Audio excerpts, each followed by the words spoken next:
do that. Just depends on how tornado like it's being. Alrighty. Well, we are alive with the 29th episode of the PiP. As always, I am Jacob, and I am here with my good friend Khalid. How's it going? And tonight we have a very special guest, our guest Matt. How's it going? If you would like to introduce yourself to the class. My name is Matt, as you just said. I'm not exactly sure what else to say yet, since we haven't started talking about anything. Oh. Well. Do you have any hobbies? A lot of hobbies. Let's see. So, entomology, herpetology, cult stuff, herbalism, nutrition. Been in a comic book since like 1985. Have a really huge collection of comics put away, locked up. Some of them, if I stack them, are taller than me, and I'm like 6'3". I have been into comic books, science fiction stuff like that for as long as I can remember.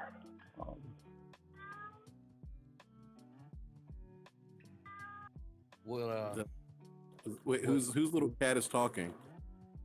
That's Hobbles, the one that was tossed from a moving vehicle when she was really little, that we doing the rehabilitation on. She's wondering who I'm talking to, probably, since there's no one else in here, so she's answering me. Are you drawn to any particular comic book?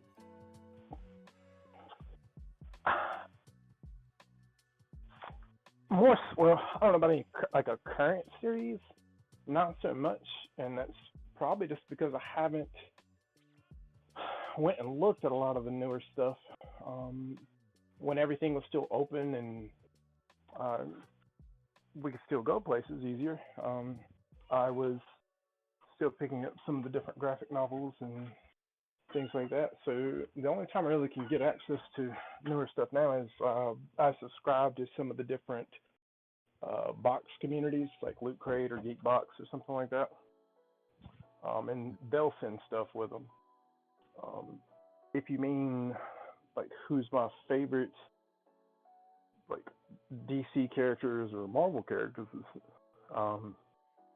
then for DC it's Superman, which almost everybody I run into hates Superman, so that's always a fun thing to bring up. Or I have to hear them try to explain to me how Goku can smash Superman, and I still don't understand how that's a debate. To ask Colin, I get to where I'm like ready to hang myself because they'll like post a meme. My least favorite meme ever probably is the one where it says, I guess they're using Dragon Ball stuff, he scans him and a regular human is this power level, so therefore Goku must be this power level. And then it goes on to say, I wish I had the meme in front of me, but it goes on to say that Superman's only 250 times stronger than a normal human, which just, and it ends up showing this fixed math where Goku is this god level ascending over Superman, and they say, therefore science says Goku beat Superman. And I've just been, almost for years, I was petty enough, I would go and post that image of just a simple laser gun shooting Goku out of the sky. It was like one shot, and it's like your whole god mode just went crap, bro. But you want to fight the dude who can literally sneeze and like a solar wave might burn you to a crisp. That's who you're gonna fight. Okay. I'm like, a kid that plays too much Fortnite could cap Goku out of the sky. I don't. I don't get it. That's disrespect. Fortnite. I have to play tons of Fortnite because my stepdaughter is obsessed with Fortnite, and there's nothing more frustrating than when somebody beats me and they're like, their character's like some pink axolotl with a basketball jersey on, and they start doing like Gangnam Style over my corpse, and I'm on picture. It's like, it's probably an 8-year-old. I'm retired from the military, and I just got capped by an 8-year-old in an axolotl suit, and he's doing Gangnam Style over my corpse. So wait, what platform do you play on? Switch. She's one. Yeah, it lags a whole lot, locks up a whole lot, but it's the one that she put it on, and I had the Switch was for what's the game? The Marvel game with the Black Order. Oh yeah, think of it. I don't know. I used to bring it to work. Now I can't think of the name of it, but it's like the Marvel Ultimate Alliance games, which it might even be an Ultimate Alliance game, but I had that on it, and when she found out Fortnite was free on it, that's when she put Fortnite on there. If you have like another console, you can put Fortnite on it and still play with her. I think she has a Switch Lite, and then mine's the regular Switch that hooks, and then my son's got a Switch Lite too. But I don't think I've ever seen her try to play it on just the controller instead of the TV.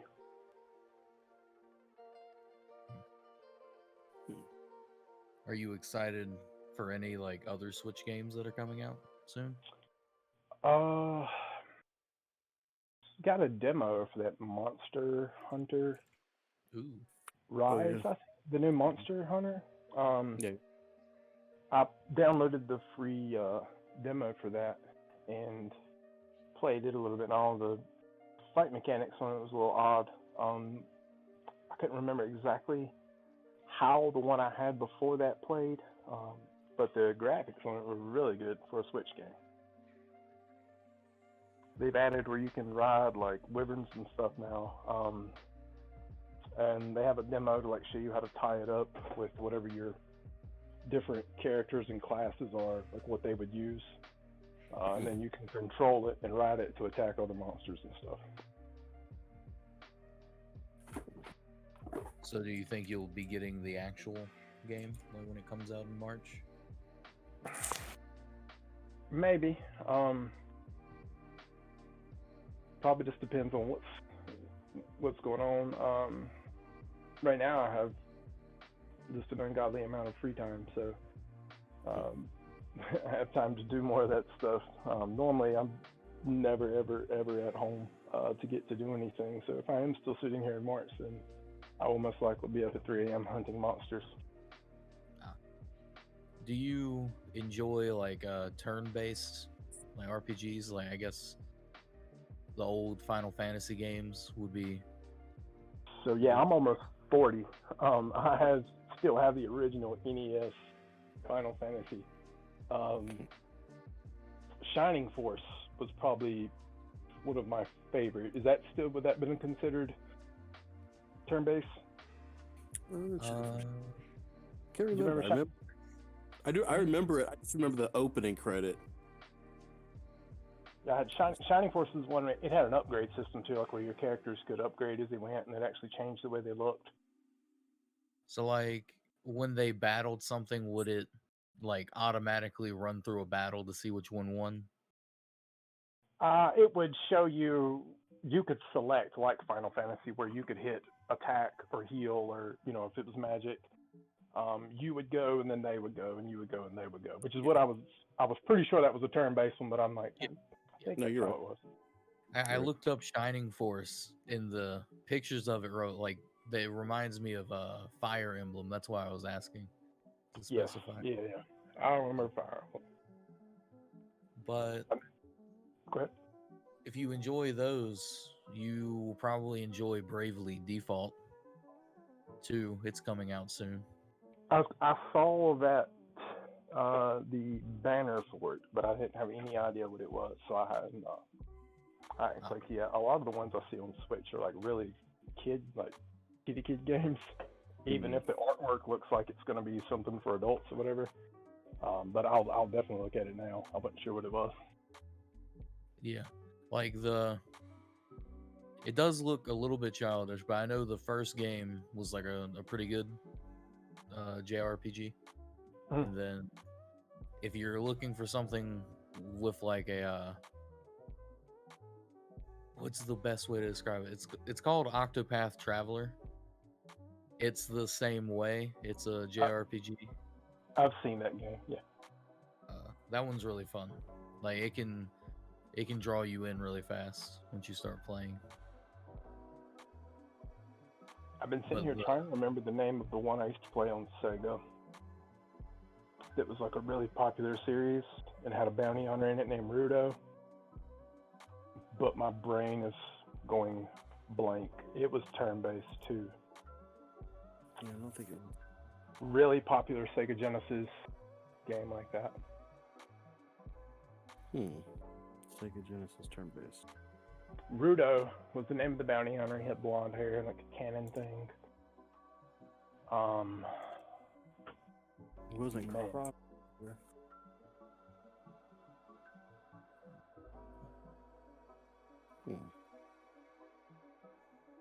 Wait. What? He was a bounty hunter? Yeah, he wasn't the main character, but he was one of them that you picked up. And I'm gonna have to try to Google it, or it's gonna drive me crazy. Do you know how to spell the name? Like, oh, it's not a hard name. It's just completely drawing a blank on me right now. Let's see, because I definitely know from my age group, it's like everybody had the game, and it was big. Like it has series too. Let's see.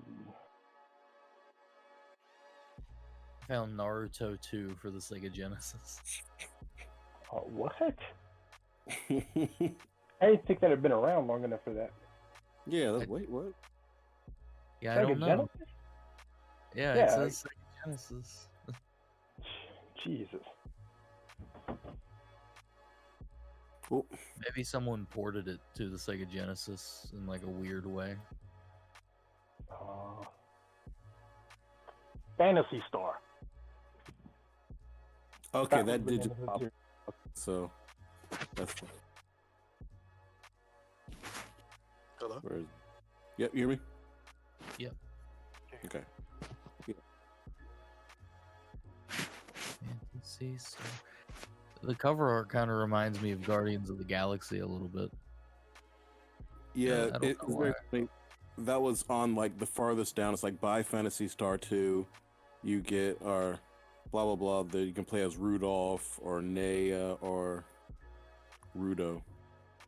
So yeah, it's Phantasy Star. There it is.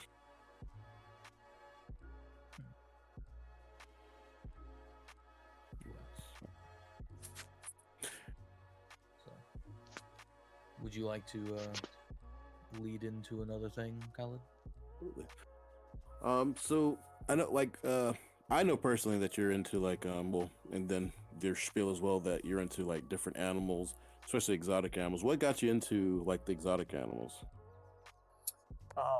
I grew up with a herpetologist named Ron Key that has passed away now. But I met him through the pet shop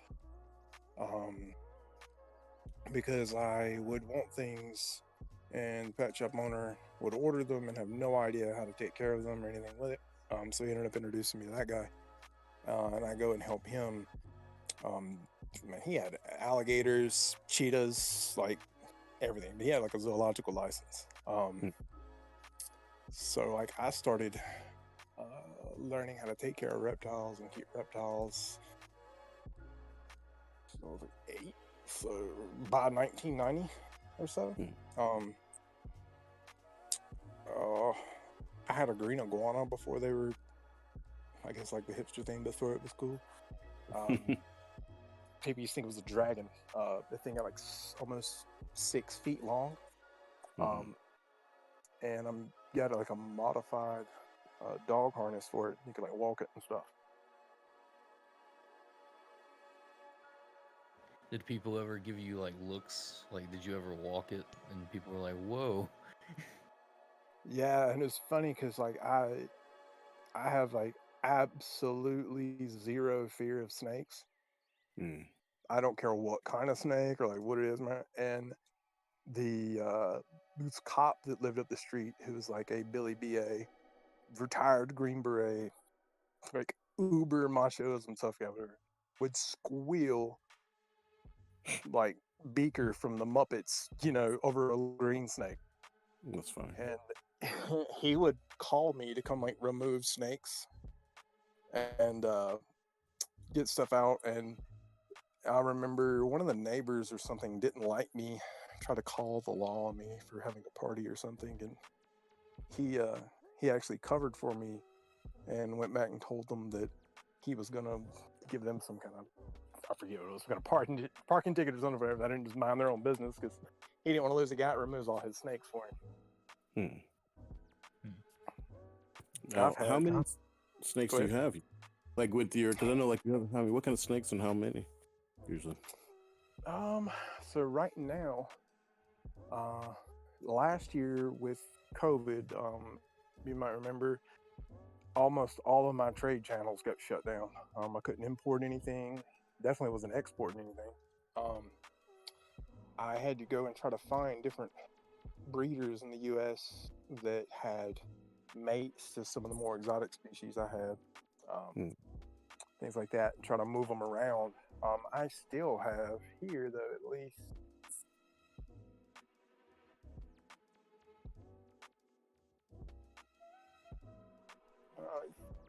42 or 44. I have had as high as 220 different species. Wow. And that's not just 220 different snakes, it's 220 different species. Some of those I might have clutches for, or like for instance, some snakes give live birth might spit out 30 little micro copies of themselves that are live. So that jacks the number up pretty quick. No. Is there, like, what is your favorite type of snake? And is there like your like holy grail wish list, like snake that you want? So my favorite species That of you, snake. that's well, the one that you own first, and then is there one that you the want? first snake I ever had? Now, like, there's like, what's your favorite that you own now? Probably Nog, which is named after Nog and Nagini from Rikki Tikki Tavi, not it's the dude, the wizard, Harry Potter, not Harry Potter. Anyway. Nog was one of the cobras that Rikki Tikki Tavi kills, the guy one.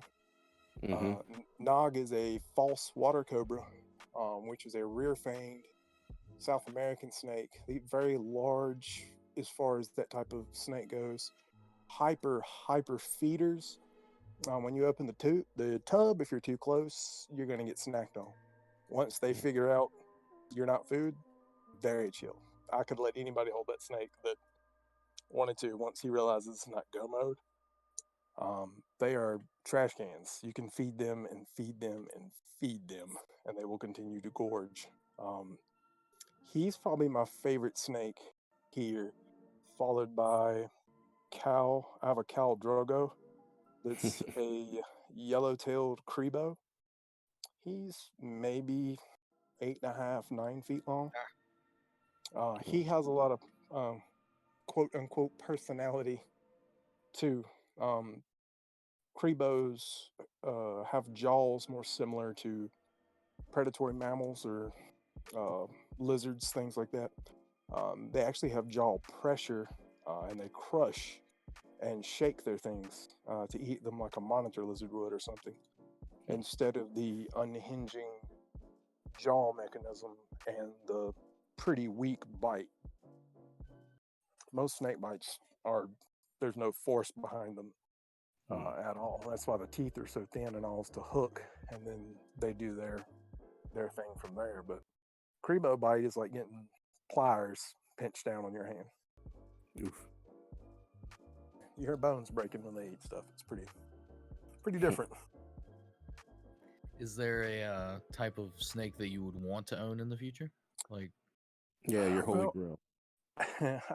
Probably, if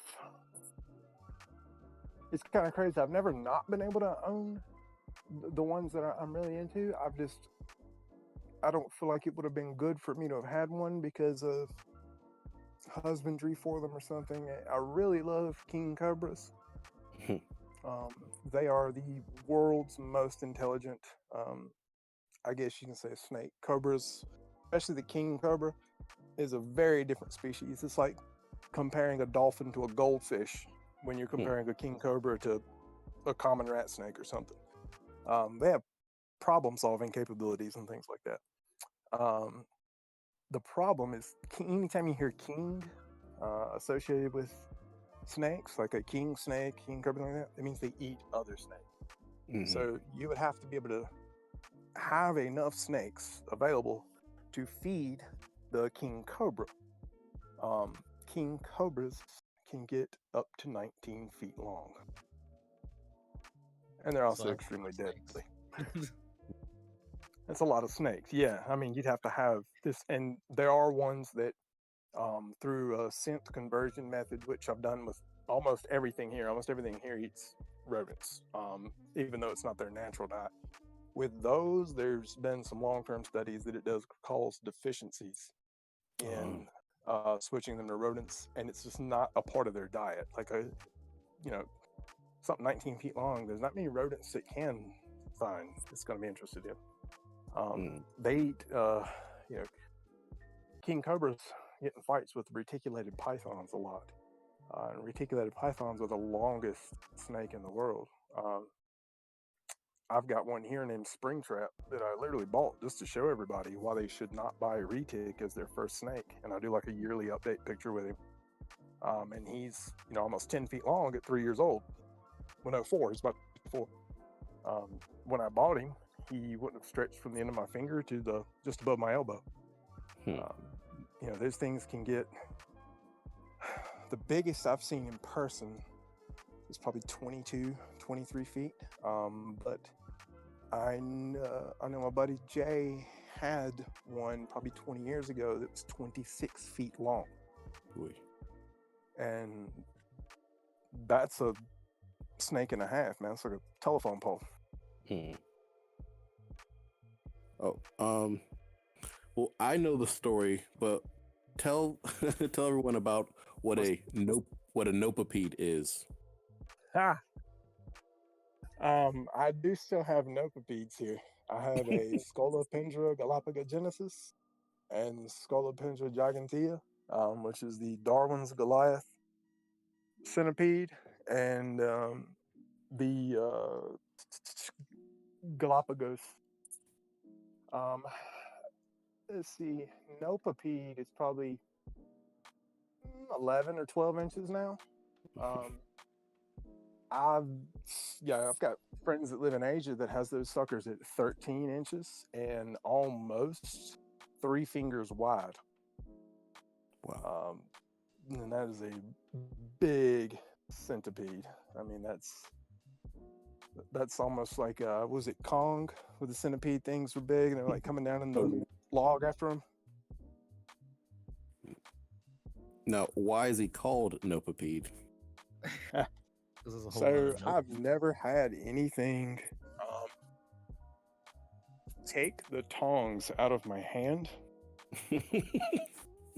when I'm feeding it. And I have owned green anacondas, yellow anacondas, American alligators, caimans. I babysat a saltwater crocodile. I've had a wolf. Nothing's ever taken the tongs away from me. And this relatively small little centipede decides to snatch tongs, food, and all clean from my hand, which caused me to admittedly squeal like I had just lost all testosterone in my life and fling it onto the bed. And it's like starting to root through these covers, and I'm like, like pulling. Christina's like, what? What are you doing? I'm like, hold on. And then he's like coming out. I can't even pry this thing off of the blanket, like out, because they have like hundreds of legs that he can just lock down with. And even their front two legs have these larger pincher things on them, and their whole front series of legs are venomous. They can actually sting you and inject you with venom with the upper row of their legs and the two big fangs. People think it's just the two fangs, but no, you can actually get grabbed and venomized by the front legs as well. So he was aptly named Opapede because I didn't open that lid again unless I knew for sure he wasn't around. It's funny because the tub wasn't that big, and I'm like sitting there inspecting it. Like if I open it, I'm gonna get like unleash the box from Hellraiser or something. Like it was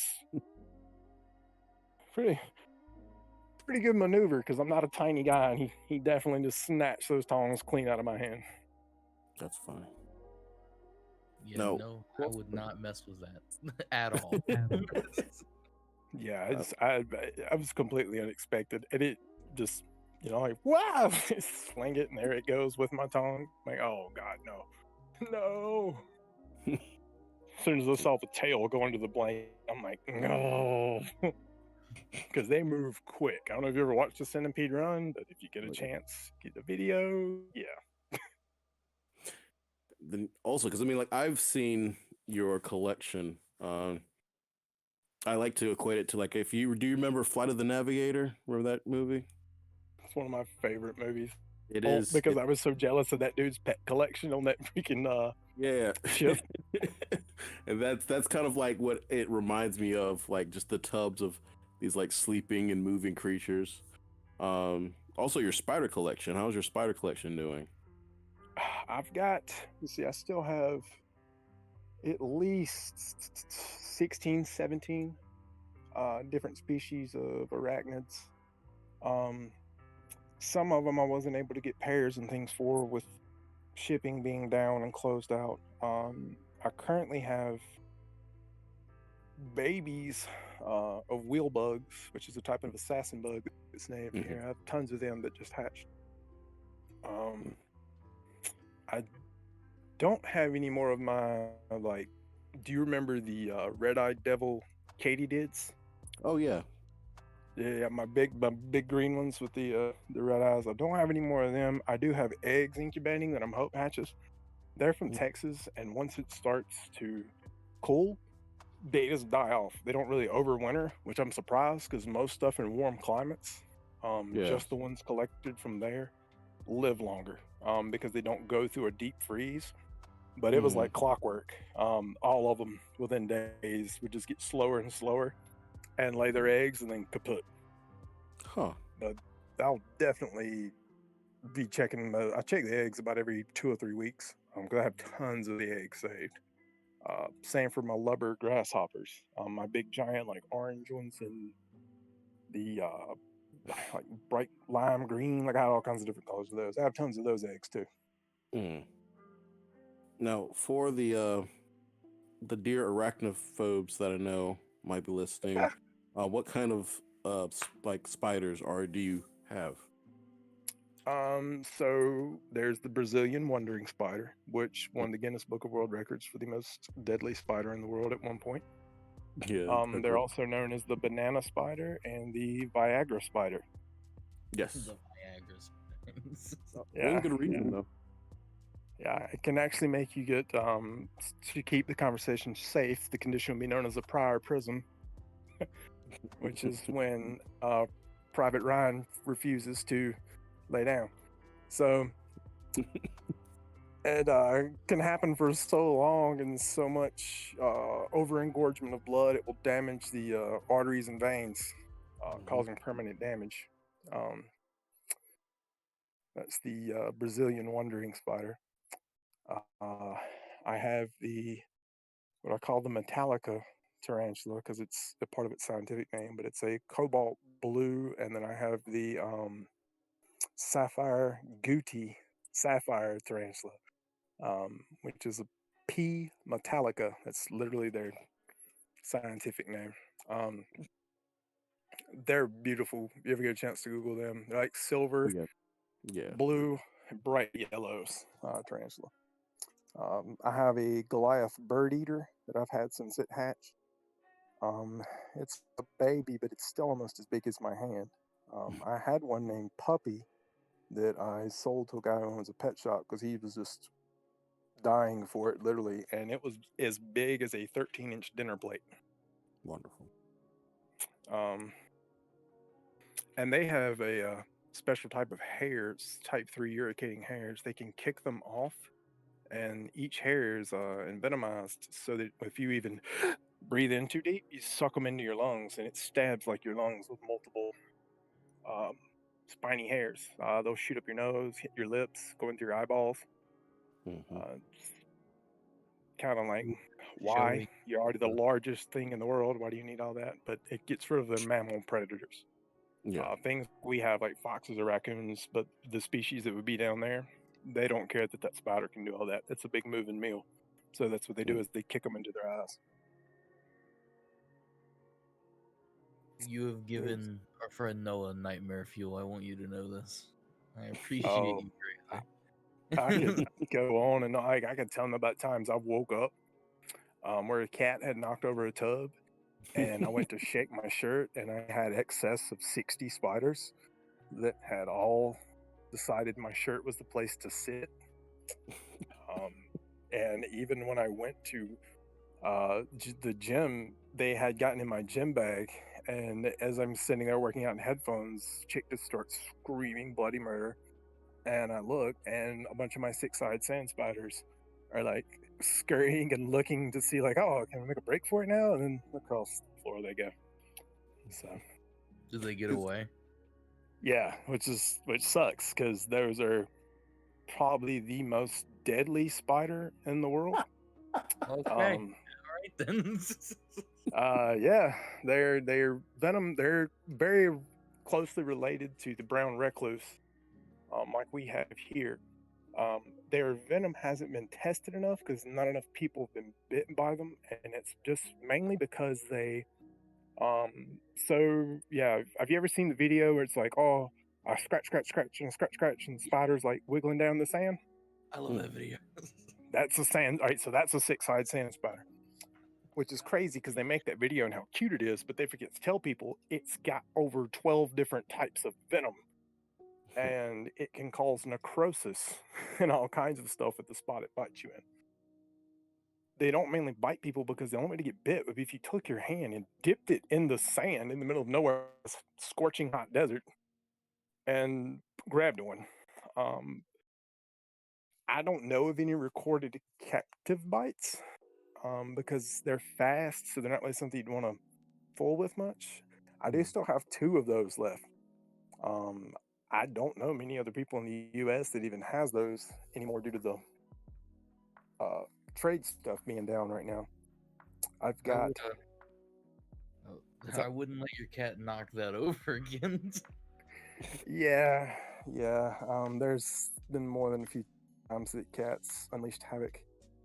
Because wasn't there it might have been little hands and not a cat, but wasn't there a time where there's like a spider just around the house for like about 3 days to a week? Just chilling. Yeah, well, with that one, it discovered the type of tubs I use. You take this round, it's like a cylinder-shaped sponge is what you stick in the hole, and you pull that sponge out, and you can feed it through there, give it water, whatever. He discovered that he could reach up there once he got big enough and just pluck the sponge out. And he then helped his large tarantula self to the house. That was the one where Christina sent it. I think we were working together, or either. Yeah. She called me. We were standing there in the store, and she found him, and she opened the closet to walk in it, and then he was just daintily making his way across the ceiling is this large brown spider. That was a Haitian bird eater.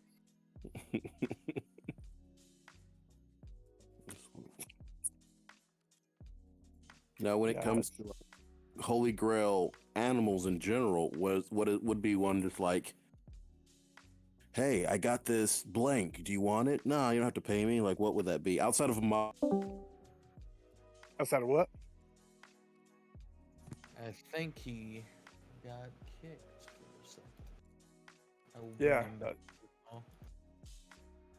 Discord loves to give him trouble from time to time.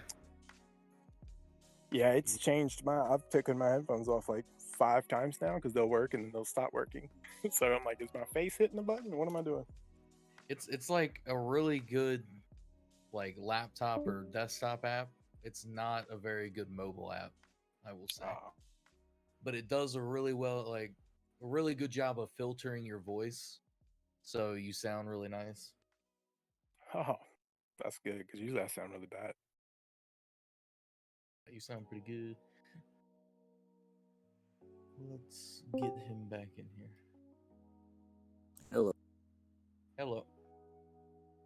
I don't know. Sometimes it just likes dropping. Yes. Just randomly. But yeah, like I was saying, like what is outside of like a mogwai, if someone's like, hey, do you want this blank, what creature would that be? I mean, I would totally own a mogwai too, since I have like the real. Remember, I still have the props from Gremlins. Like I have the real stripe and all that.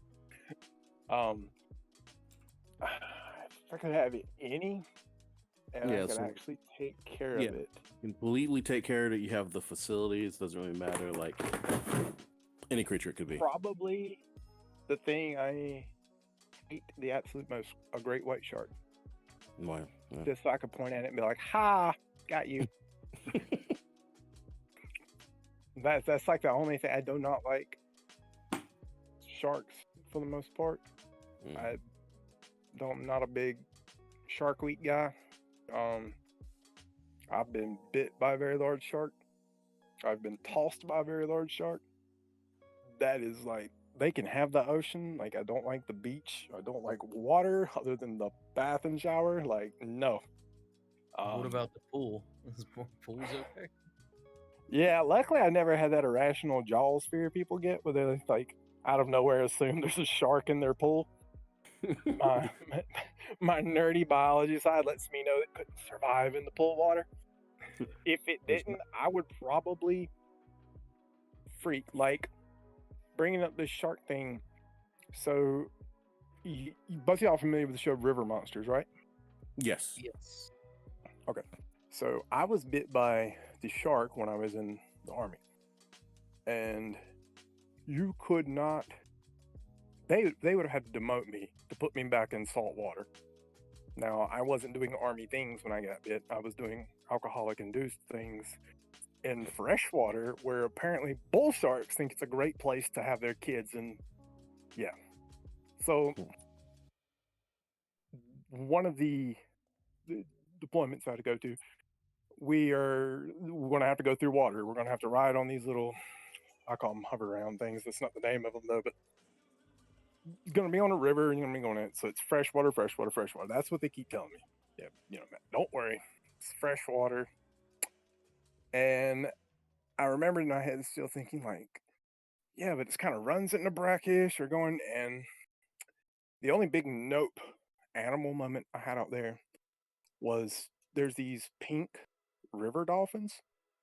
They're a freshwater dolphin that looks like Satan himself was just like, you know what? I don't have a goldfish. I think this is what my goldfish would look like. And drops it out there. And the people there believe that those are cursed humans because dolphins being the more like a mammal and all that. They look like a stretched out, distorted, almost sort of like Beetlejuice face human. And they're in freshwater. And they're not like Flipper. They won't tell you that little Billy fell off the boat. They will come bite the crap out of you. Like, they eat piranhas and stuff. They have like rows of sharp teeth. Those, nowhere near. And I get through that, and an accident happened. I'm in the hospital. Year or two after this, and that show comes on, and I kid you not, 2 or 3 of these daggone episodes are of that fucking river they had me out there in swimming and walking through, and it's crap that would make a shark look like a betta fish. Like it was just swimming all through there. Like I've been in the same water as the Congo tiger fish. It looks like a bass with like a grill made of death metal teeth. I'm like, man, I called 2 or 3 of them and was just like, I hate all of you right now. Every one of you for even sticking me near that situation again. I knew it was good to just avoid all water, but no, this is just a river. Yeah, but it's not a river in like Tennessee, bro. It's a river in South America or a river in Djibouti. Like, no. Well, speaking of Djibouti, there's a funny story about wildlife that you've told, and I actually really it's dark, but I love it. Like I don't know, if I'm allowed to tell it, I will tell it. Yeah, you can tell it because it's not. Okay. Yeah, it's not. Yeah. I looked up this tiger fish. Oh my god! Right. And you see it. There's no way to see that thing in the water when it's under the water. It's not like you hear boom, boom, and there's a big fin sticking out. No, that thing stays underwater and zips around, being this just automatic assault weapon of ichthyology. Like it's terrible, and it's humongous. They're big as I am. So wait, it's you were in insane. the exact river that they filmed on? Is that what you were saying? Oh yeah. 2 or 3 of them. 2 or 3 of the episodes. That's when I called them and just blessed them out. There's one with the Arapimas. They had told me that one of the units there before me, the guy's sternum was broken by a fish that leaped out of the water and hit him, like shattered his sternum. And I'm thinking, had to be a big reptile. A fish did that. Oh no, Arapimas get humongous. They can knock your boat over. And they like to leap out of the water like this large cannon. An Arapaima looks like almost the size of like a crocodile or something. They are. They're big. And they look derpy. Like if you just see a little picture of one, you'd be like, that? Yeah, until you find out it's as big as your car. Yeah. They had stingrays at one of the places we went to with Asia. They were almost 17 feet across in fresh water. It'd be like if you where I live, if I went up to the creek where crawdads are, like that's about the worst thing might grab me. Well, there you might get your soul engulfed by the 17-foot wide stingray. Like,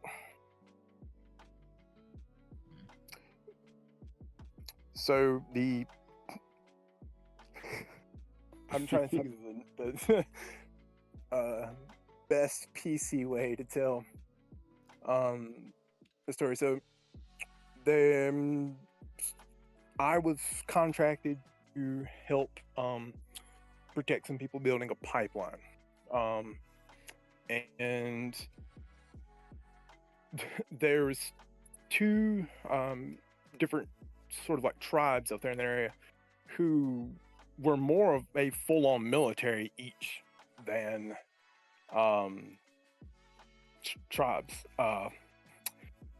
One group was just vicious, very savage. From my understanding, this man would be considered a civilian if he was in the United States. Places like Delta Airlines would have to call this guy to get permission to fly over without him bombing them out of the sky. Like high level stuff. Well, we're out there, and my friend is not a very tall man. Very, very, very small Puerto Rican man that we used to use. I used to call him Tunnel Rat, like the G.I. Joe Tunnel Rat. He looked just like him. Did the same job, everything. So he's small, less than 5'3". I gotta be. But very, very good soldier. So him and I are walking, garden there, and this gentleman, as I'll call him, has these children out there digging up these different rocks and things that they take back and collect for them or whatever. And all of a sudden, a bird, like a type of condor or vulture, swoops down like Jurassic Park style, grabs one of said children and leaves with it, flies off. So I will edit how I responded to that because there was a whole lot of F words in there and W's and holies and what the so Bro, that kid was gone. Yeah, oh yeah. So I asked the dude over there, like we're not even supposed to talk to him, and I'm like, bro, WTF? But it just took it without missing a beat. He's like, did it again, I guess. Again? That's a regular occurrence? He's like, yeah, they carry off, he's like naming something. So after it's kind of not really died down, because I'm still thinking in my head, like, where are the kids out? Is he sitting up in a tree wanting to eat? Like, what's going on? My partner's like constantly not looking at what he's supposed to and watching the sky. And he's like, hey, how much do you think those birds can pick up? And I'm not really like getting what he's meaning. So I'm like, I don't know. What do you mean? Like, what do they? He's like, ask that guy how big of something they can pick up. And I'm still not quite thinking. I'm like, I don't. What do you mean? How big of? He's like, weight. How much body weight do you think they could pick up? And I get ready to ask him. And I look back at him. I was like, you worry the bird's gonna come fly off with you, aren't you? Well, I mean, I don't like. He took that kid off really easy, like really, really easy, man. Like, I'm really afraid to take my rucksack off. And the dude would not quit watching like the sky, and I would do like a noise every now and then just to watch him like snip up a little. And he would ask for like extra stuff to keep himself weighed down. Pretty sure that bird couldn't fly off with him, but he had a real world concern for the rest of that he was going to be Condor food. That story sounds like you were in Monster Hunter or something. Watching it in my head, I assume, no, it's going to hit the kid. Oops, what the? Both of its like raptor claws just come down and grab this kid by the shoulders, and poof, it is gone, like touch and go. Did y'all get the kid back? The kid just gone. Was it like acceptable casualties? What? I'm freaking out. Like, it is a. What do you take? And that dude just seriously, without missing a beat, was like, "Oh, again? What do you mean again? That's a regular occurrence." They don't even know who these kids are. Like, they just have these kids that work for them, and I'm sitting in my head like, I'd hate to have to like come back off of my kid watching duty while I'm having slave labor, and like, oh, sorry, Ted, but little Billy took a flight, probably being dissected in the belly of a bird right now. We don't know. Well, I like to think though, just imagine if that kid grows up and like, yeah, I got picked up by a bird. What? You know what I mean? Like, no one's gonna believe it. Like, Secretly, the bird lost all. It was crazy. Children. We were back, like when we went back, we were looking up stuff because he was so freaked out about the body weight.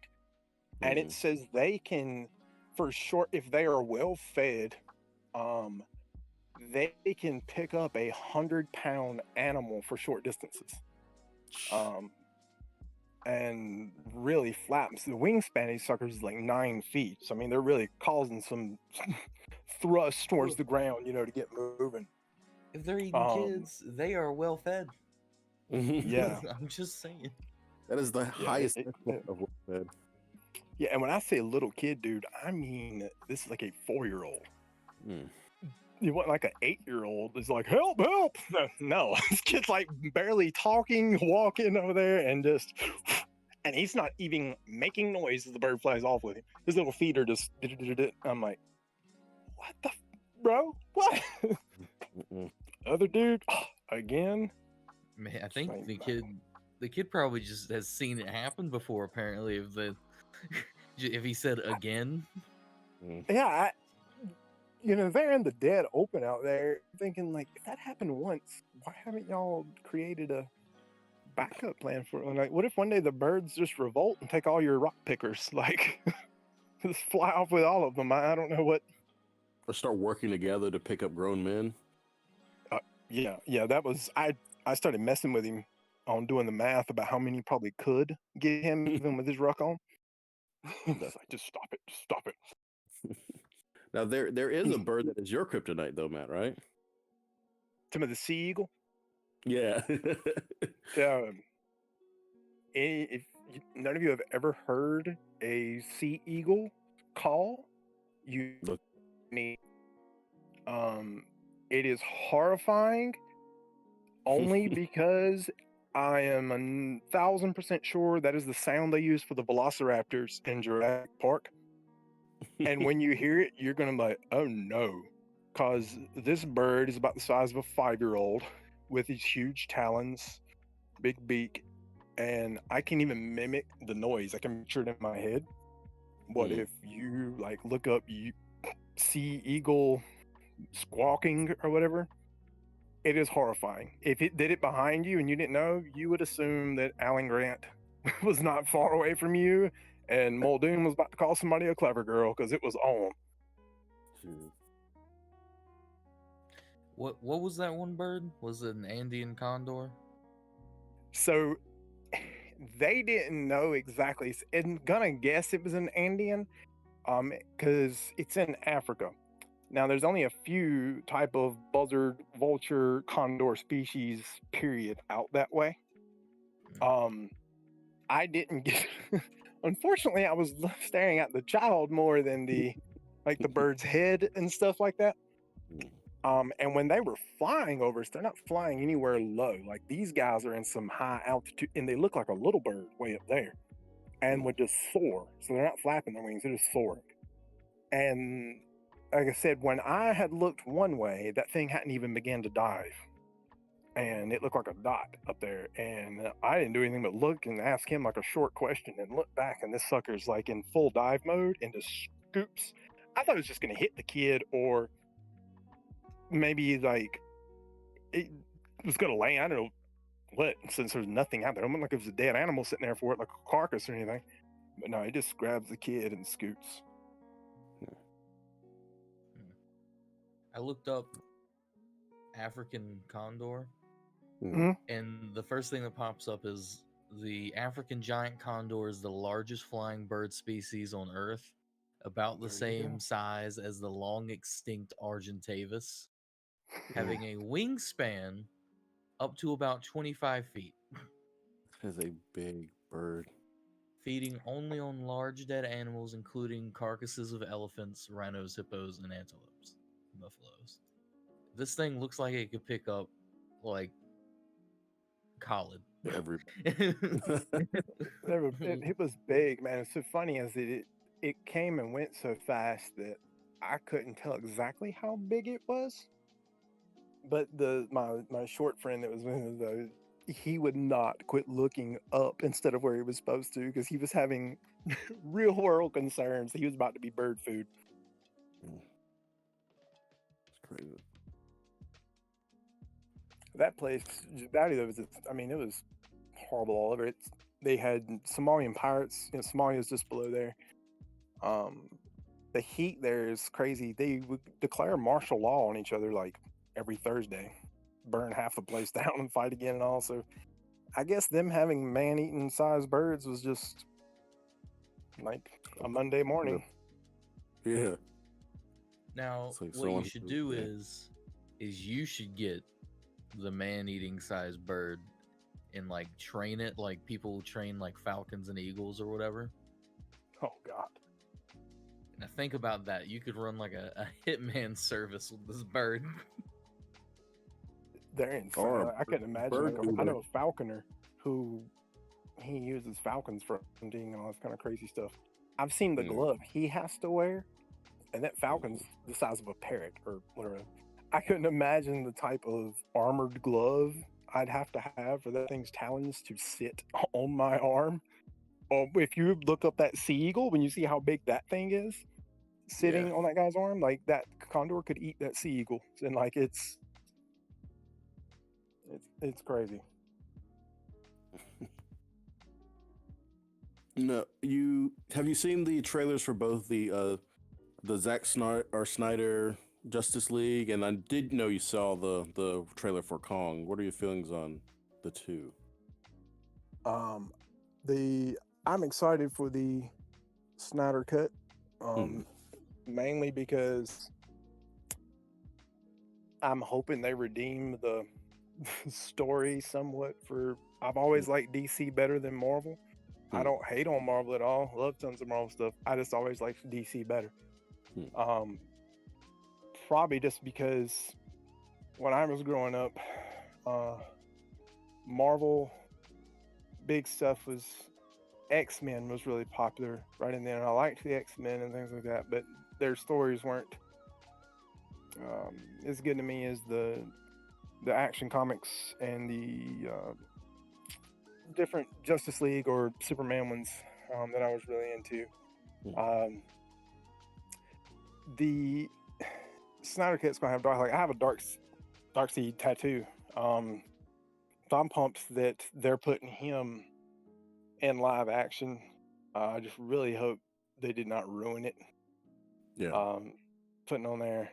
I have a Doomsday tattoo also, but not the one that looks like a outcast orc from Lord of the Rings. I have like the Doomsday that killed Superman, the big spikes, and he's holding Superman shredded cape, all that stuff. I'm hoping they do a far better job with Darkseid, and from what I'm seeing from the images, it looks pretty good. I haven't seen one, or at least I don't think I remember seeing one to show what size he is though. Where it shows him in the same screen as one of the heroes. So I don't know if he's doing the Darkseid that's like 14 feet tall or the 7 foot tall one, or if they're gonna pull like Apocalypse is my favorite Marvel villain, and he got Ivan oozed. So he was shorter than Storm and Psylocke in that movie. So really weird, man. Really weird choice in that movie. Yeah, I don't. He only grew in the dream sequence. I'm like, that's whatever, man. Yeah, I don't know. Like it was a weird choice. I'm kind of going to the thing is just like, if the MCU can create or correct it, then I just forget about it. So I mean, hopefully they'll just do it as well and make Apocalypse like a big bad for an event kind of thing. Because he can't beat Ivan News again. He definitely can't be like Ronan the Accuser. Like you can't beat him with the dance off. You know what I mean? Like he has to be. Yeah, that's a. I mean, it's funny. Yeah, and then beating him in the very first movie he appeared in was just like that was one of my favorite, that 90s Marvel cartoon. When they did the Apocalypse run, and he built up turning everybody into the Horseman and all that kind of stuff. Like I loved that, and that one it shows Apocalypse get real big, or he can change size and stuff. I was super let down. Like I've gotten ridiculous arguments with people online about Apocalypse's power levels, because some people that are like grew up on just the X-Men, or like they've only seen him in a cartoon every now, which is usually the same thing around Superman. They've only seen the Superman cartoon that's saving kittens from trees. And they've never, ever read a Superman comic ever. So that's why they think he's basically a police officer with a cape on or something. Apocalypse, like I'll send him the scans of where he's literally folding up the Hulk. Yeah. Telling him like, simmer down now, little fella. And makes him his pet. Their supposed biggest, baddest, angriest, meanest, greenest machine gets slapped by Apocalypse and turned into a pet, puts him on a leash. I'm like, that's not a subpar level villain right there. Like he just took one of y'all's biggest draws and made it a pet. I used to have the Apocalypse, I think it's called Apocalypse versus Dracula. But it's basically like the series where Apocalypse used to bully Dracula. back when he first become a vet. It's so ridiculous, but the comic looked pretty good. It shows why Dracula hates Apocalypse. If you ever seen any of the newer stuff where he strongly dislikes him, is he used to bully him and call him a virus and all this kind of different stuff. And then they run back into each other, you know, however many thousands of years later, and he's become Lord Dracul, and he's got a whole vampire army, and of course Apocalypse is still calling them like a virus or a sickness and all this kind of stuff. But it's pretty neat if you could at least find some of the scans of it. All right. So it's about 11:30. So what we do, usually it's us, but we like to extend this to the guest. We do a segment called "What are you watching, playing, reading, listening to?" So within whatever order, we just kind of turn it over to you. Like, what's occupying your time? Let's see. Watching? Probably nothing. I have stuff I need to watch. Wonder Woman 80. I still haven't watched it. 1984. I'm waiting on Kong versus Godzilla. Oh yeah, for sure. I'm very excited to see. You know, I'm been a Godzilla fan forever. Yep.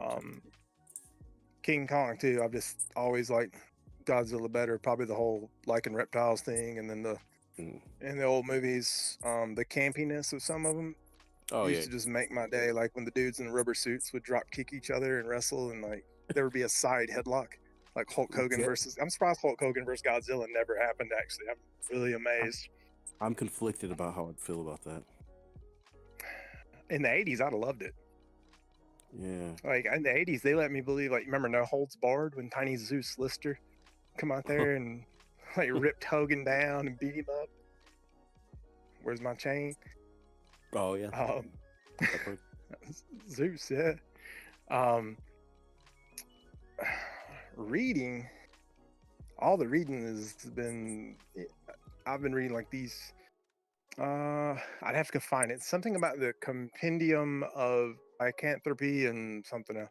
It's every recorded instance of a time where someone done had a crime they committed or self-professed was related to the phenomena of lycanthropy. Awesome. It's Edgar Allan Poe is in it. If you remind me, because I know my brain will click in and out of remembering to do it, I'll send you the parts with it. He had a spat where he showed up somewhere, not very close, kind of bloody, no remembrance of what he'd done. They found articles of his clothing, like ripped to the woods, all kinds of crazy stuff.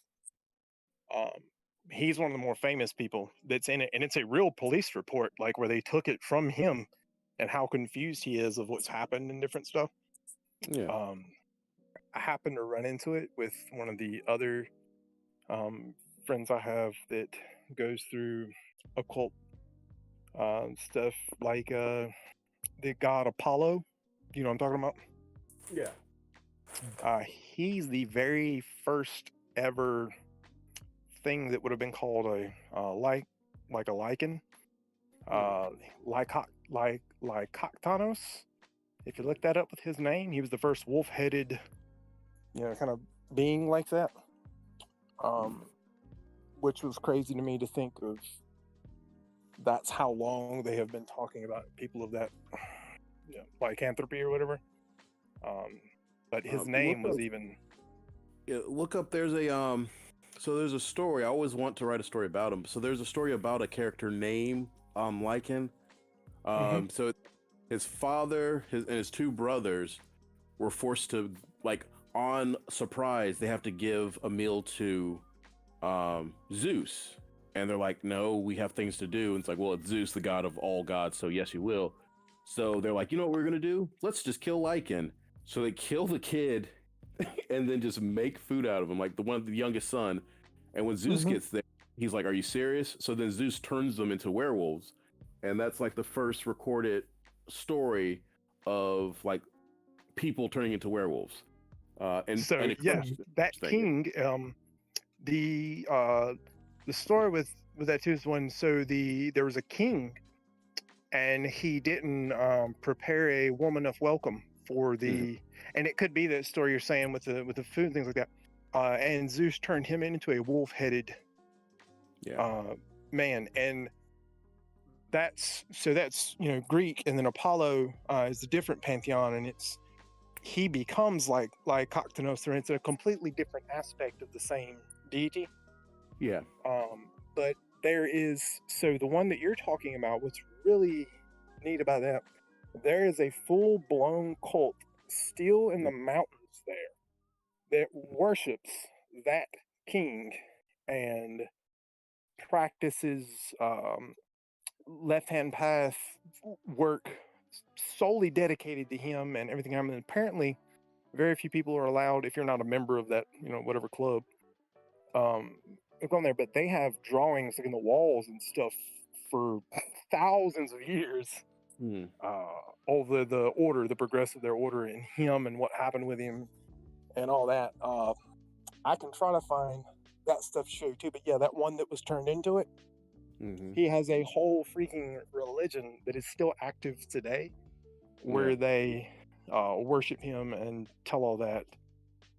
And from that exact the story like that with Zeus turning the guy into it, I'm not sure what it was that made them take him up as a deity, or at what point they decided that he was someone to be revered, whatever, since he was a punishment from another pantheon. But because I know there was there's still there's indigenous people that say that it's within the myth that there's a type of indigenous people that are the tribes of that king, and they live across a body of water, and they just kind of seclude themselves.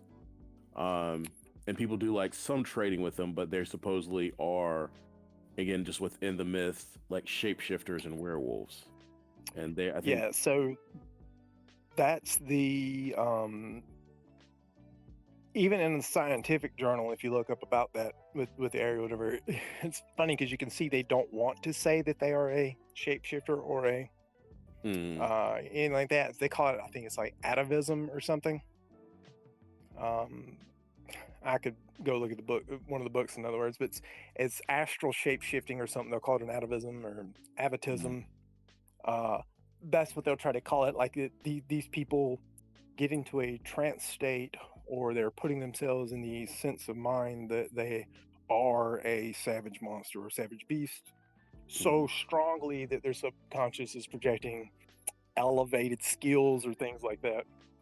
But yeah, it's talking about that group there that worship that guy and still does that. It's funny seeing them try to dance around the wording.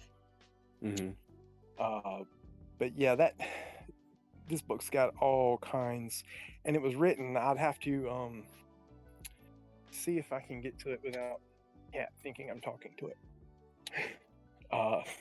I'll tell you what the doctor's name is that wrote it, who supposedly cured it.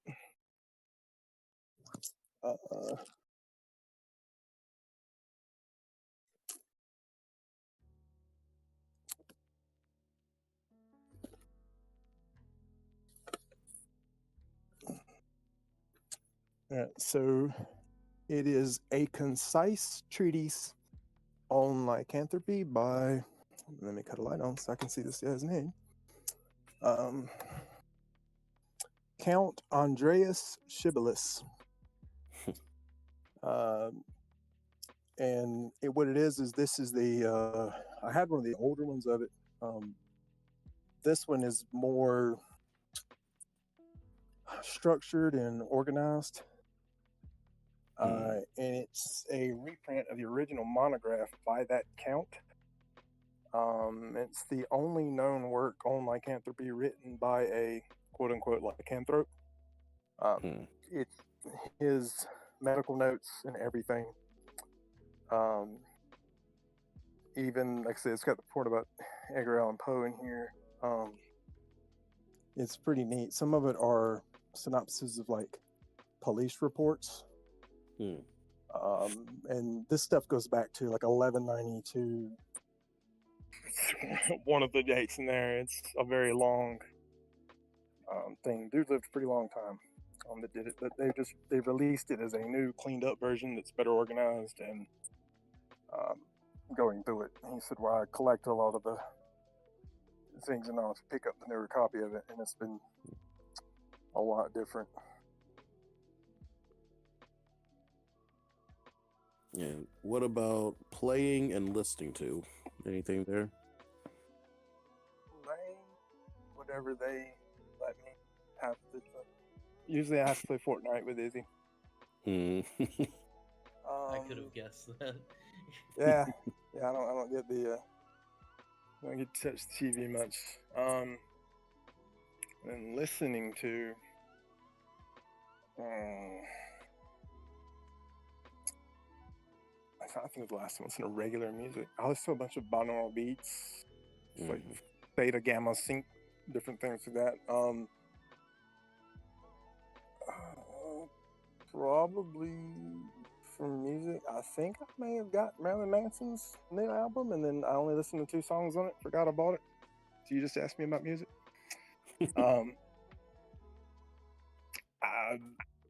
When I'm not having to drive like an hour and a half twice a day every day, I barely get around music anymore as compared to what I was doing. Now I remember when you were you played the it's the part of the Arkham Knights. No. Arkham. What was the last one? Was that Arkham Knight? It's Arkham. Yeah, it's the one where Jason Todd is the villain. Is that what you're talking about? Yes, and the new one coming out is going to be called Arkham Knights, correct? So they just pluralize the name? Yeah. Because I think that's one. Let me check. I think that's what they're going to do is the Josh new said one. you're correct in the chat. Okay, good. All right, so yeah, Arkham Knights. And so I know like it's going to have a few, because I don't know if Batman's excluded and they're just going to have all the different Bat family again. But, yeah. The way that one ended, he lost pretty much everything. And though I think, if I remember right, it's been a long time since I beat that game. Everybody knows he's Batman now too, I think. Yeah. So that'll be. And so I like Jason Todd and the Red Hood. I mean, Batman's probably my least favorite comic book character. I like fucking Plastic Man more than I like Batman. If I was like, when they do those things, it kills me when people like pick the 5 mega, and if any of them pick Batman, it just hurts like 1,000 times into my soul. Because I'm like, you have all these other people you could pick, like Dr. Fate, Dr. Manhattan, Thanos, Dormammu, Wonder Woman, Aquaman's son, a goldfish. Any of them would be more useful than the rich guy that dresses like a bat. Because like I would say that Batman is one of my favorite superheroes, but I know Batman's limitation. I think that's the difference.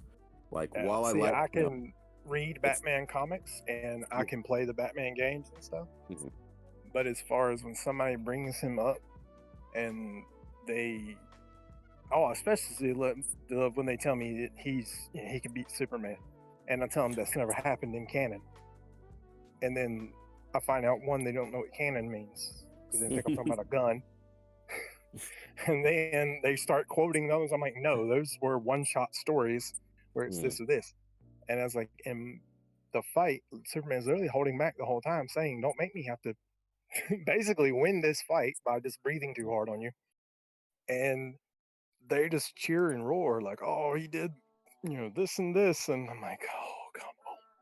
I'm like, the one that was canon, Batman literally quotes, "It's like, I know Clark could kill me. He could fly down right now, squash me like a bug, and that be that." It says, but he doesn't, and that's because he's Clark, and he's like, "I'm not him," or something like that. But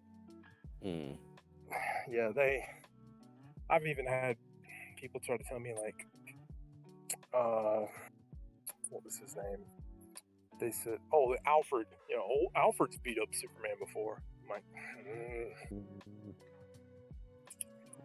yeah, for Injustice, yes, he did.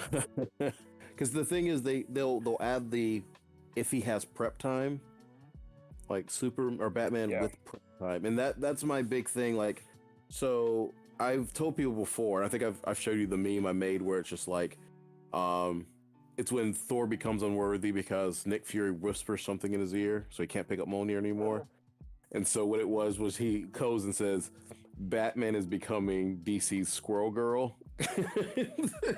Just, they literally just like you figure out something. Yeah, well, just like, because like Squirrel Girl, while I like the character, she's become a foil. So like two comic book fans are talking, and then someone comes up, Squirrel Girl can beat them. Yep. What? Squirrel Girl can beat them, and he's just like, oh, okay, all right. So anyways, Thanos and Sentry, but Squirrel Girl can beat them. Like, we get it. Oh, yeah. And so it's kind of like kill me with that because the Sentry is one of my favorite. Oh yeah, Sentry Marvel ones, and a lot of them, if they're not really into it, they don't know who he is for one, or they just, oh yeah, he's kind of like Superman, right? I'm like, no, he's a bipolar PTSD war veteran. It was given Superman steroids on steroids, and he has a psychotic alien living in him called the freaking Void. But yeah, he's like Superman. It's cool. But yeah, so like they'll go off of like prep time. Batman with prep time. I was like, anybody with prep time can beat somebody. Like that's not a superpower or anything. Because it was like Deadpool with prep time, while I don't like the comic book, could kill the Marvel Universe. Yeah, but they had Punisher kills the Marvel Universe, and Punisher is just a normal dude. Yeah, so Grant Marvel, but like DC is like, that's the thing. It's like anyone, like Slade Wilson shown with prep time can mess people up. See, I love Deathstroke. Yeah, like he's, I don't know, like I'm glad he walks the line. I know they have been making him more like anti-hero, but whatever gets him on the pages more. But yeah, like, and so like, Batman. I have him. Good. Go ahead. So the other thing, like, I have a Shazam tattoo, but I've had it since his name was Captain Marvel. Like, it's big. Had it way back before this, Alex Ross style. They think like, oh, Batman can beat Shazam. I'm like, nah, hold on. You can't bring up your little green rock argument. So, what is it? Oh, it's because he can beat Superman. That's their answer. I'm like, oh, if y'all don't cut it out. Y'all don't cut it out. To play Batman's advocate, I mean, I guess if he could like somehow talk Billy Batson down and get him to Shazam out, possibly. But I don't know. It's like Superman is a alien geneticist and scientist. He's light years smarter than Batman. Like, not even, but because his character, they only play him as the big blue. Like, unless you read his comics a lot, you don't see that part where he owns a whole freaking genetic lab of like saving the last species of things all over the freaking universe. Oh yeah.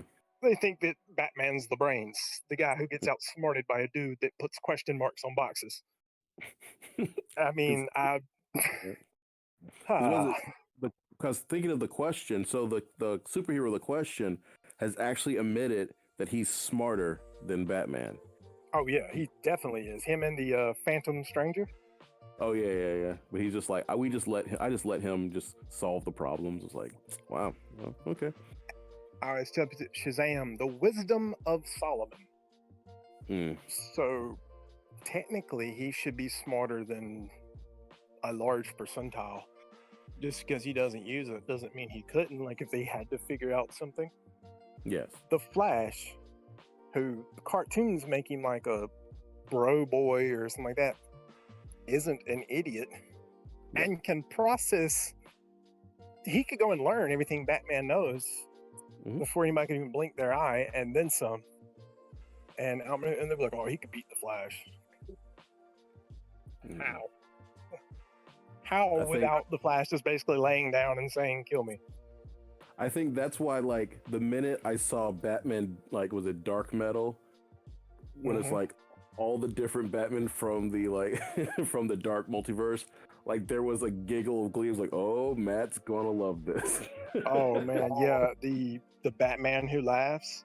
Yeah, he's now like poster boy of evil Batman. Like he's there. They put him in it. Yeah, I get that one a lot too. They'd be like, "Oh well, Batman who laughs can beat up Superman." I was like, "Hold on, y'all. How come every time y'all bring this up to me, y'all get to pick which Superman it is?" Because that's what I always get. It's Super Saiyan blah blah blah. Goku would be, yeah, against the 1990s animated Superman who was shaped like an upside down triangle. Yeah, he probably beat him. Superman Prime or Superman 1 million? No. Your universe is dead if he thinks it's dead. Like he just can think, oh, that universe is gone. He's gone. But they're like, oh, no. That's too... Okay. Your Goku can change shape 5 times in this same fight, apparently, but God forbid it's just one different Superman. Like, I know if, like, best friend for one, but there's some people who don't like Superboy Prime. Mm-hmm. But I keep saying that Superboy Prime, like during the Blackest Night where everyone's getting possessed by these black rings and taking over their minds and so forth, Superboy Prime was so angsty that he turned a black ring into a red ring for rage. And I'm like, say what you want, that is the most amazing panel I've ever seen in my life. Like, just straight emoed a black ring. Yeah, it's not just a phase, Cal. It's like that dude.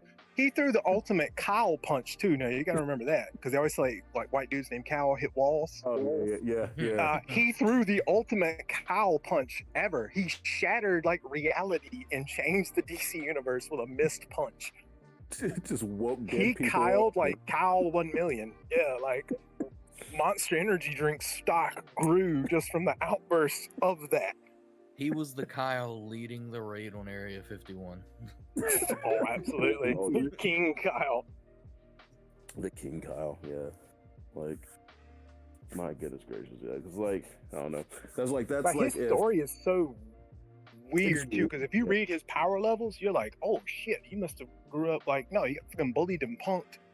Mm-hmm. And didn't he, like, even know he was a comic book or something? Or, like, he was... Yeah, he didn't even know he was a comic book, yeah. Yeah. And he's just this, like, meta god freaking beast. Yeah. DC was all out there, which they go all out on a lot of their stuff. Like my favorite DC stuff is like Kingdom Come. That's a good one. With Alex Ross, I love those. Like where the older Superman, like Superman retires because they cheer when Magog kills the Joker, and he's like, if that's what y'all want, I'm going home. And him showing back up, like the fight, especially the fight with him and Billy Batson, where Luthor has got the mind control chip. He controls the adult Billy, so he basically has Shazam as a weapon anytime he wants. Yeah. And they're going at it, and he keeps hitting him, and Superman warns him, and he grabs his mouth, and it's like, yeah. I'm trying to tell you to stop it.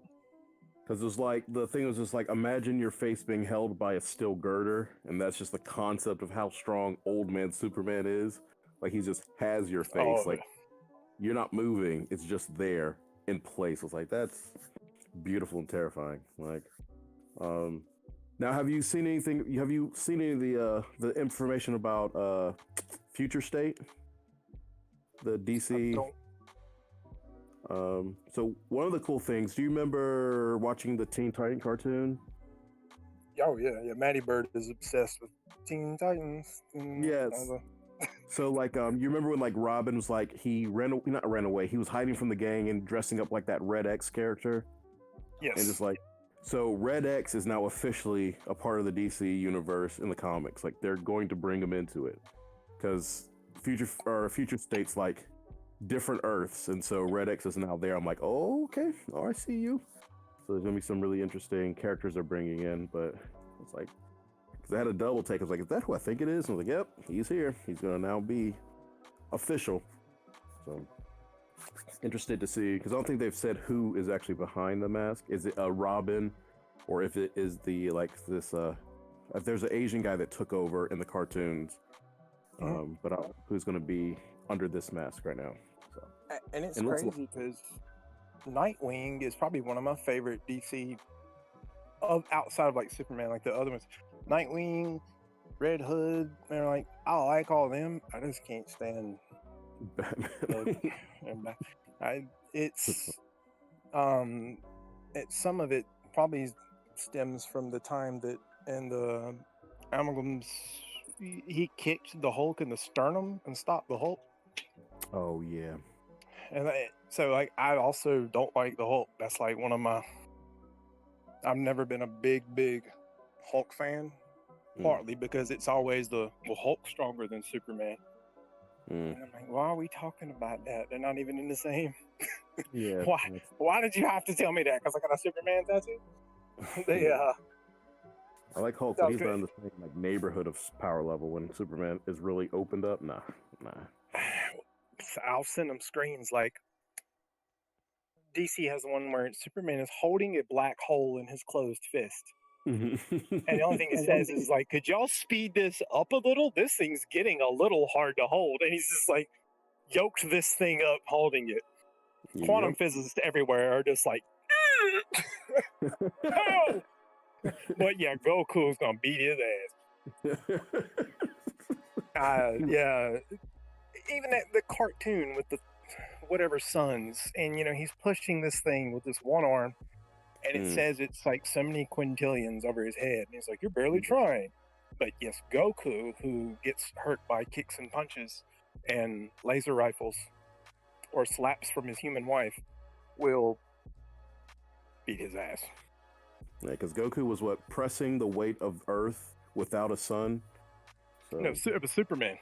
Oh yeah, Superman spent. Yeah, he was bench pressing the weight of the Earth for 5 days straight, non-stop, in no sunlight, like core of the Earth in a machine. And that was the regular when DC did the New 52 Superman that wasn't as OP. Yeah, which is a weird way to show it's not the OP one by sticking the bench press the Earth for 5 straight days. It's like, and this one's weaker. Excuse me. Yes. Yeah. Well, of course, compared to like I'm old enough, man. I still have some Superman comics from like when the art style was looked like newspaper, kind of stuff. And he does ridiculous shit, like throw a chain around Earth and just fly off and stuff. Then like shoot Superman out of his hand. Yes. Oh my god, that like Mr. Pixel, however the. Oh yeah. Yeah, I'll bring up stuff like that, when they talk about Superman. And I'm like, do y'all not realize this dude was like the point of his stories isn't usually the threat of what he's facing. It's usually the turmoil within Clark on choosing to do what he should because of how he was raised. Like instead of just murking everyone right then and there to make them behave, he tries to do the justice thing or the big blue Boy Scout thing. I said, it's usually not him thinking, guys, I really don't know if I could hit that guy hard enough to hurt him. The cartoon, when he finally does that little speech at the end about, I feel like I'm living in a cardboard box all the time. I can't open up. I can't breathe too hard. Can't hit. And he tells Darkseid, but you can take it, and then nails him like with a real punch. Oh yeah. And I'm like, oh, now it's on. Yeah, because it's funny. Those are my two favorite scenes of that animated universe. Is when he first fought Darkseid, when he went to Apocalypse and handed him. Oh yeah, he's standing on his head and jump. Yeah, just grabbed his eyes, and then the whole to these people I'm a god kind of thing. And then the second one would be when he's just like, all right, guess what time it is? Just hitting Darkseid as hard as he could. Yeah, I used to have the comic which is so strange to me, the time Batman dove in front of the Omega Beam so that it hit him instead of Superman, who has canonically multiple times survived being hit by the Omega Beams. And then you have the scene and Superman's carrying Batman's corpse. It's just this little frail skeleton, which he, if I remember correctly, he just kind of drops and a fight begins. This is showing him gently place it or anything. And he just wrecks Darkseid, knocking chunks of him off and shit because he killed Bruce for thing. I'm thinking, y'all don't ever tell me again that man is smart. When he dove in front of the Meta God alien to block the Omega beams with his human body. that to me should just undermine any intellect rating he ever gets. Mm. Like the worst, to probably knock Superman back through like 2 panels, and then he'd come back like, "Oh, you've murked my suit a bit." That's funny. And no, we got to see a fried and filleted Batman on the Omega beam. Someone screamed Martha, and then he's like, "Where?" And they just jumped in front of it. Oh, that's it. I'm worried about the Robert Pattinson Batman thing because I keep seeing so much crap about them having trouble with him, and then someone will say, no, that's not true, and then it comes out again like, no, the dude's gotten kind of chubby, he's not into it as much as he says he is, and then they'll go back and forth. I loved the preview. Yes. Other than Homeboy's haircut, because I don't know how to. That is some next level thinking right there. Is how he shoves that haircut under that cowl. But I mean, I guess what's his name? I guess if Val Kilmer can put in those beautiful locks, Jesus, that is great. I love that meme where he's all chubby sitting on the computer. It's like, hey guys, I used to be Batman. And he's fat. He's like as fat as he's ever been. He's like grinning at him. Like, I used to be Batman. And then my favorite George Clooney quote ever, when they asked him, would you ever consider playing a homosexual character? And he says, I already have. I was Batman. Oh, yeah. And I'm like, oh, no, George, no. He said, he put nipples on my suit. Like, okay. Like, I feel like he could redeem himself. Because I mean, like, all the different Batman, I wouldn't mind. I still think Michael Keaton should play old Bruce Wayne for a Batman Beyond movie. Absolutely. Even though I would have never have picked Michael Keaton as Batman. Yeah. Like, because to me, Batman, I've told you before, if you go by the old stories, Homeboy should look almost like Mr. Olympia or a heavyweight UFC fighter, Olympic athlete. Mm-hmm. You should know, even if he's in a suit, that is a freaking superhero. Yeah. But Michael Keaton was Beetlejuice. Yeah. Because, like, even in comics, they say that, like, he's actually bigger, muscular than Superman. Right. I used to bring up the one about the suit. When Superman goes and beats up Bane, he pranks Bane. He puts on the bat suit. He makes a comment about if things kind of loose, and Batman snags. I'm like, well, that's what happens when you have to work out to get your something or whatever. I'm like, oh, body to fight against a solar powered alien. Yeah, that was. And see, Affleck was the closest I've seen. So Christian Bale was a really good one, body shape wise. He just wasn't as tall as I picture what I guess he should be. Affleck's like 6'4" or 6'5". Yes. Which is more of what I've always pictured when I picture, him as a real person. Just like Christopher Reeves, to me, is still like if I pictured Superman as a real person, maybe a little bit more muscle mass than him, but not much, because if you're an alien and you're not from a race of aliens that are like a gladiator kind of glorified thing where you have to be big like Thor or these Asgardian, Vikings and stuff. And Christopher Reeve's like 6'3", 230. The dude's not tiny, but he doesn't look much like an athlete. But he's kind of what I would picture for someone being Superman, someone who can pass for being a Clark Kent when they're out walking around. Henry Cavill does a pretty good job of, when he's in normal clothes, he doesn't look like a meta-god alien. But he just doesn't look like what I picture for the guy who works at the Daily Planet and fumbles and bumbles around and really goes out of his way to try to make it look like he's just this big klutz instead of, God, I'm Superman. Well, we have gone over 12. I think this is a good place to end it. Well, I'm fine with it. I need to use the bathrooms. Well, that's fine.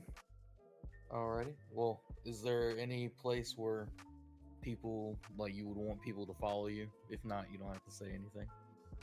I mean, I don't put a whole lot on there, or if I do, it's not enough anymore. For me, ever since everybody just has like an argumentative attitude every single day, which is I think been worse since more people were stuck at home.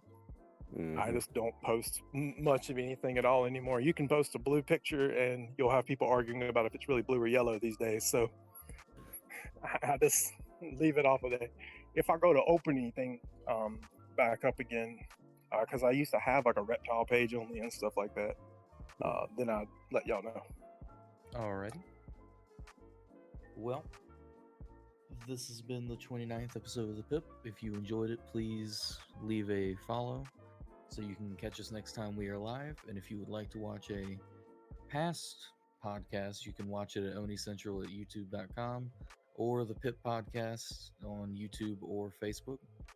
And we live stream every Tuesday from 10:30 p.m. to 12 a.m. Eastern Standard Time, and every other Friday with a guest. And I'd like to thanks Matt for being our guest. Thank y'all for having me. It's awesome. And good night to everybody. All right. All right.